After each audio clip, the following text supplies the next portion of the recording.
अस्सलाम वालेकुम। आज बना लेते हैं मलाई वाली कुल्फ़ी। घर की ही मलाई से बड़ी शानदार सी ये मज़ेदार सी कुल्फ़ी बनाएंगे। और इसको नरम किस तरह रखेंगे उसके लिए एक पाउडर का इस्तेमाल करूँगी, तो वो मैं आगे बताऊँगी। तो ये 1.5 किलो दूध है जो कि मैंने उबाल लिया था, उबाल के ठंडा किया हुआ है। और इसमें जो मलाई शामिल है वो भी इसमें शामिल करेंगे। और अलग से भी मैं 3 से 4 टेबल स्पून मलाई डालूँगी इसमें। अब दूध को चूल्हे पे रख देंगे और इसमें एक उबाल आने देंगे। जब एक उबाल आ जाएगा तो उसके बाद अब हम इसमें शामिल करेंगे हाफ़ कप चीनी। और चीनी डाल के इसको हम चीनी हल होने तक चलाएंगे। जब चीनी खूब अच्छी तरह से इसमें हल हो जाएगी तो अब इसमें डालेंगे 3 से 4 टेबल स्पून ये मलाई है जो घर ही से मैं जमा कर के रख लेती हूँ रोज़। आप चाहें तो टेट्रा पैक की मलाई भी इसमें डाल सकते हैं, इससे बहुत अच्छा सा फ्लेवर आएगा इस कुल्फ़ी में। 1/3 टीस्पून इसमें डाल देंगे इलायची पाउडर। इलायची पाउडर की भी बड़ी ज़बरदस्त सी खुशबू भी आएगी, फ्लेवर भी आएगा। अब इतना इसको पकाना है और इतना चमचा चलाना है कि ये दोनों चीज़ें हल हो जाएं। जब तक वो पक रहा है तो कुछ ड्राई फ्रूट ग्राइंड कर लेते हैं। तो ये पिस्ता, बादाम और काजू हैं, इनको मैं ग्राइंड कर लूँगी। तो इसका ये देखें पाउडर बना के मैं ले आई हूँ। तो ये सारा इसमें डाल देंगे और थोड़ा सा बचा लेंगे गार्निशिंग के लिए। और अब इन सब चीज़ों को हमने पकाना है। और अब यहाँ पे हम दूध को इतना पकाएंगे कि ये पक के आधा रह जाए और थोड़ा सा ये गाढ़ा हो जाए। तो जो साइडों में ये लगता जाता है कढ़ाई के, इसको भी हम खुरच के दूध में शामिल करते रहेंगे। इसका बड़ा अच्छा सा फ्लेवर आता है। ये मलाई सी या खोया सा जम जाता है तो इसको खुरच के दूध में ज़रूर शामिल करें।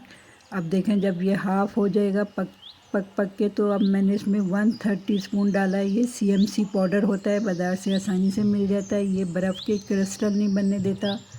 आइसक्रीमों में और कुल्फ़ी में इसको इस्तेमाल करते हैं और ये इससे बड़ी नरम सी मुलायम सी कुल्फ़ी या आइसक्रीम बन के तैयार होती है। और बर्फ़ के क्रिस्टल नहीं बनते। तो बस इस तरह से जब ये गाढ़ा हो जाए चूल्हे को ऑफ़ करेंगे, दूध को ठंडा होने देंगे। और देखें ठंडा होके थोड़ा सा और गाढ़ा हो गया। जब बस इस तरह से ये दूध हो जाए तो अब हम इसे सांचों में डाल देंगे। तो मेरे पास ये प्लास्टिक के सांचे हैं। अगर आपके पास सिल्वर के सांचे हों या किसी भी चीज़ में आप इसको कुल्फ़ी को जमा सकते हैं। तो इस तरह से कीफ रखेंगे और इस तरह से ये सारा हम इन सांचों में डाल देंगे। तो इस तरह से सारा हम इस मोल्ड में डाल देंगे। तो इस तरह से ये सारी मैंने डालनी है और इसकी कैप लगाएंगे। इसमें स्टिक लगी हुई है, स्टिक समीदी ये कैप है। और अगर आपके पास ऐसा ना हो तो अलग से स्टिक भी आप लगा सकते हैं। तो बस अब इसको सारी रात के लिए फ्रिज में रख देंगे। और मज़ीद किसी भी बर्तन में कोई भी चीज़ हो आपके पास हो उस पे जमा लें। तो इस तरह से ये मैंने इन 2 छोटे छोटे प्यालों में भी भर लिया है। अब इसमें ऊपर हम सिल्वर शीट लगा देंगे।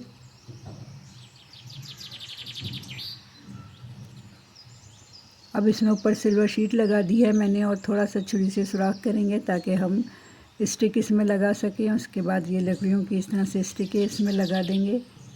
अब इन दोनों को भी उठा के सारी रात के लिए डीप फ्रीज़र में रख देंगे ताकि खूब अच्छी सी कुल्फ़ी जम जाए। बाकी जो बची है किसी भी बर्तन में डाल के इसको भी हम जमा लेंगे सारी रात के लिए। अब देखिए दूसरे दिन सुबह मैं कुल्फ़ी निकाल के लाई हूँ, खूब अच्छी तरह से जम चुकी है। इसे टैप वाटर ले लेंगे एक प्याले में और उसमें थोड़ा सा इसे डिप करेंगे चंद सेकंड के लिए ताकि कुल्फ़ी आसानी से निकल जाए। तो ये देखें आसानी से ये कुल्फ़ी निकल जाती है और मज़ेदार सी खोए वाली कुल्फ़ी हमारी तैयार है। इंतहाई मज़ेदार ये कुल्फ़ी बन कर के तैयार हुई थी। आप भी इस तरह से ये खोए वाली कुल्फ़ी बना के तैयार कर सकते हैं। तो तैयार है हमारी आज की मज़ेदार सी ये खोए वाली कुल्फ़ी की रेसिपी। मेरी ये रेसिपी आपको अच्छी लगी हो तो मेरे यूट्यूब चैनल और फेसबुक चैनल को लाइक सब्सक्राइब कीजिए, शेयर कीजिए, फॉलो कीजिए। इस दुआ के साथ कि अल्लाह हम सब का हामी और नासिर हो। अगली वीडियो तक के लिए अल्लाह हाफ़िज़।